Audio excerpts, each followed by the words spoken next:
안녕하세요, 아운입니다. 오늘은 이성을 제대로 사귀는 법에 대해서 말씀드려볼까 합니다. 10대건 20대건 또는 50대 60대 또는 그 이상이라 하더라도 남성과 여성이 서로 만나서 사랑을 하고 또 가정을 이루고 두 번째 이루는 가정이라도 상관없습니다. 그런데 많은 사람들이 인생에서 가장 신중하게 선택해야 될 문제이고 또 실제로 그렇게 하고 있습니다. 그러나 결과를 보자면 많은 커플들이 서로 다투고 헤어지고 그리고 하는 이야기가 내 인생의 로또다, 참 맞지 않다, 이런 이야기를 하곤 합니다. 왜 이렇게 되는 걸까요? 나이가 젊건 나이가 많건 똑같습니다. 사람들은 이성을 만나면 처음에 어찌할 수 없이 그 사람의 스타일을 봅니다. 외모를 보고요. 또 그 사람의 어느 스타일, 목소리 또는 옷을 입는 그 맵시, 그런 것. 그리고 두 번째는 그 사람의 직업, 그리고 그 사람의 금전적인 어떤 척도, 이런 것들이겠죠. 네, 이런 것들 역시 중요합니다. 그러나 외모나 스타일에 대한 것이, 이것은 절대적인 기준이 없죠. 그러니까 이것은 제 눈의 안경이라고 자신에게 맞는 사람을 선택하면 되겠습니다. 그런데 가장 중요한 것을 간과하고 있습니다. 제가 많은 상담을 하기 때문에 느끼는 건데요. 많은 사람들이 저에게 묻습니다. 남자를 또는 여자를 어떻게 사귀어야 하는가라고 말이죠. 그럴 때 제가 꼭 당부하는 이야기가 있습니다. 이 대상이 10대이건 60대이건 똑같습니다. 그 사람과 정말 깊이 있는 대화를 5시간이건 10시간이건 그런 대화를 최소한 3번 해봐야 한다. 그리고 그 대화라는 것이 단순히 세상 돌아가는 이야기나 가십거리 이런 것은 의미가 없고요. 그 사람의 가치관이 무엇인지, 이 사람이 어떠한 시각으로 세상을 바라보고 있는지, 그러한 대화, 정말 그 사람의 마음 깊은 곳에 있는 대화를 최소한 5시간, 10시간이라도 이런 것을 한 번으로 해서 최소한 3번은 하라고 합니다. 근데 사람들은 그 사람을 잘 압니까? 라고 물으면 우리 사귄 6개월 됐어요. 알 만큼 알아요. 알 만큼 안다? 6개월 동안 무엇을 했냐고 물어보면 즐겁게 데이트를 했답니다. 드라이브를 하고 맛있는 것을 먹고 재밌는 영화를 보고 또 서로의 친구들에게 소개를 하고 사람은 누구나 처음에 마음이 끌릴 때는 그 상대방에게도 마찬가지지만 그 상대방의 친구나 가족에게 최대한 잘 보이려고 노력하는 것이 인지상정입니다. 그렇기 때문에 이것은 거짓말을 하고 있다거나 위선이라고 말하기는 어렵지만 또 역설적으로 그 사람의 진면목이 드러난다고 보기는 역시 어렵습니다. 그래서 이런 것으로는 그 사람을 안다라고 말할 수가 없는 거죠. 정작 그 사람이 사람을 어떻게 생각하는가, 무언가에 대해서 비판할 만한 일이 있을 때 어떠한 태도로 비판하는가, 역사관은 어떠한가, 세계관은 어떠한가, 생사관은 어떠한가. 자, 생사관, 어려운 말이 나왔습니다. 그죠? 삶과 죽음에 대한 그 사람의 견해. 물론 이런 것에 정답은 없습니다.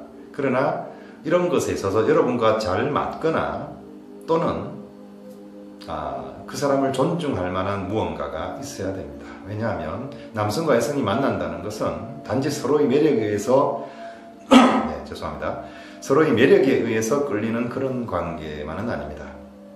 서로가 서로에게 나이의 많고 적음을 떠나서 서로가 서로에게 스승 역할을 할 수 있어야 하기 때문입니다. 그런데 사람들은 그냥 스타일이 나오고 맞아요. 그 사람과 있으면 재밌어요. 즐거워요. 그 사람이 나를 이뻐해줘요. 나쁘지 않죠. 그러한 대상을 만나고 나서 나중에 알게 된 그 사람의 가치관이 나와 잘 맞는다면 무슨 문제가 되겠습니까? 그런데 맞는 경우가 반이라면 사실은 반이 되지 않습니다. 안 맞는 경우가 더 많다는 거죠. 여러분이 마침 만능 열쇠처럼 누구와도 잘 호환될 수 있는 그런 성격, 그런 가치관이라면 맞을 수 있는 폭은 굉장히 넓어지겠지만 대개 제가 상담을 해보면 10명의 이성이 있다고 한다면 여러분과 잘 맞을 수 있는 이성은 많아야 2명을 넘지 않습니다. 스타일을 보고 괜찮아 그만하면 이라고 말할 수 있는 것은 더 늘어나겠죠. 그러나 정말 그 사람과 잘 통할 수 있는, 그 사람과 함께 이 삶이라는 것을 만들어가고 개척할 수 있는 그런 사람은 10명에 많아야 2명, 적으면 1명, 또 어쩌면 1명조차 되지 않을 수도 있습니다. 조금 다른 이야기지만 우리가 사업에 있어서도 치킨집을 비유로 들면 치킨집을 20집이 개업을 하면 그 중에 한 집 정도가 성공한다고 합니다. 어쩌면 사람에게도 이 5% 법칙이 그대로 적용될지도 모릅니다. 여러분들과 잘 맞는 이성은 20명 중에 1명일 수도 있다는 겁니다. 근데 그 이성이 굉장한 재력을 갖고 굉장한 외모와 신체를 갖추고 멋진 스타일을 갖추고 있으면 참 좋겠죠. 그러나 그런 외면적인 것만으로 조건을 본다면 여러분들은 판단이 실패할 수밖에 없습니다. 그래서 아까 제가 처음 드린 말씀, 정말 서로의 가치관을 알 수 있는 그러한 대화를, 정말 깊이 있는 대화를 최소한 3번, 분명히 말씀드립니다. 최소한 3번입니다. 그렇기 때문에 이것이 5번이 되고 10번이 된다면 그것은 더할 나위 없이 좋겠죠. 필수가 3번입니다. 선택은 5번, 그리고 정말 제가 권장하는 것은 10번입니다. 뭐 횟수가 중요한 것은 아닙니다. 단지 차를 몇 번 마셨다, 조금 익숙해졌다, 데이트를 즐겁게 했다, 이것만으로 이성을 사귀게 되면 안 된다는 겁니다. 절대로. 네버. 처음에 사람들은 육체와 육체가 가까워짐으로써 서로에게, 동물은 아니지만 페로몬이라고 하죠. 서로에게 호감을 주기 위한 노력을 하게 되고요. 서로가 그런 노력을 하기 때문에 웬만하면 서로가 조금만 정말 내 스타일이 아니야 이 정도가 아니라면 일정 부분 끌리게 되고 그것을 사랑이라고 혼동하기 쉽습니다. 그것이 10명이면 제가 아까 말씀드린 것처럼 한 반수 정도는 그럴 가능성이 있는 사람들이에요. 서로가. 그러나 그것만으로 사랑을 만들어가고 서로가 깊은 사귐, 교제, 더 나아가서 생을 함께 할 수 있는 대상이 되느냐, 그것은 절대로 그렇지 않다.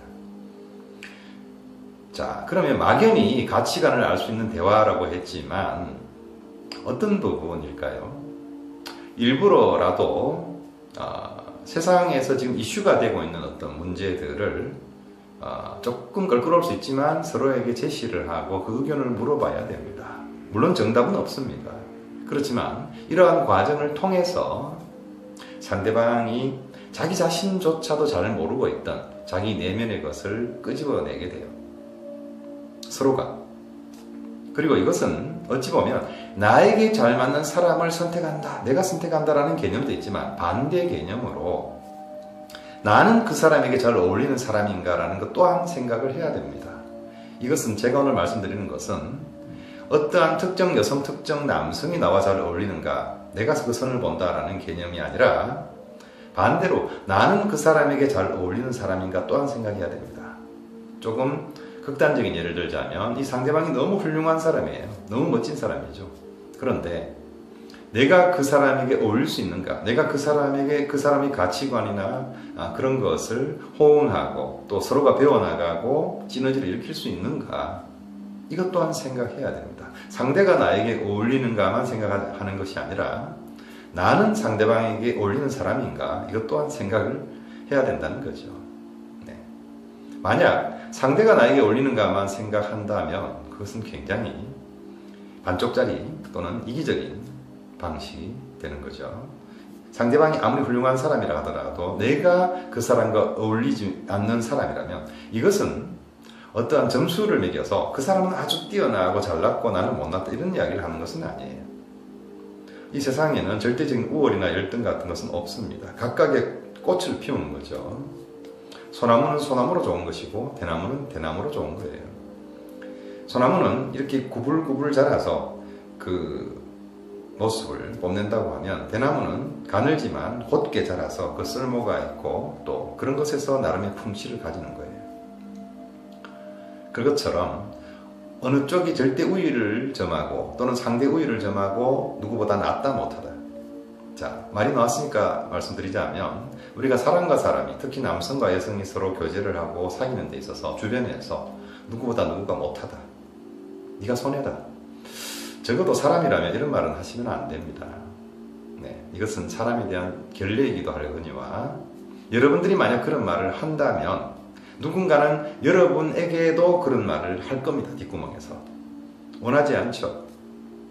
공자님 말씀처럼 내가 원하지 않는 것을 타인에게 하시면 안 됩니다. 네, 이것은 잠깐 팁처럼 드린 거고요. 아까 얘기로 돌아가서 서로의 가치관을 잘 알 수 있는 대화를, 깊이 있는 대화를 해야만 한다. 그렇지 않고 단지 느낌적인 느낌, 끌림, 그것이 나쁜 것은 아닙니다. 그렇지만 그 끌림의 원천이 어디인지를 알아야 된다. 막연히 끌릴 수 있어요. 운명적인 끌림 있을 수 있습니다. 그러나 그것을 확인해 보는 과정을 거쳐야 합니다. 이 끌림이 내 영혼의 끌림인지, 그냥 내 육체의 눈에서 끌림인지, 그냥 내 어떤 얄팍한 감정의 부산물인지, 아니면 그 내면에서의 끌림인지는 여러분이 확신을 가질 수 없다는 겁니다. 그 확신을 가질 때까지 나에게 상대방이 또는 상대방에게 내가 어떠한 흐름으로 톱니처럼 물려갈 것인가 깊이 있는 대화를 해보라. 그러기 전에 난 그 사람과 6개월 동안 사귀어봤어요. 1년을 사귀어봤어요. 아무 의미가 없다. 맛집을 찾아다니고 인터넷 검색을 해서 좋은 명소에 드라이브를 가고 놀러 다닌다 이 표현이 좀 그러나요? 어쨌든 그런 시간을 많이 가졌다고 해서 그 사람과 내가 친숙해 보이죠. 그러나 친숙해 보인다고 해서 그 사람과 내가 잘 어울린다는 절대로 아니다.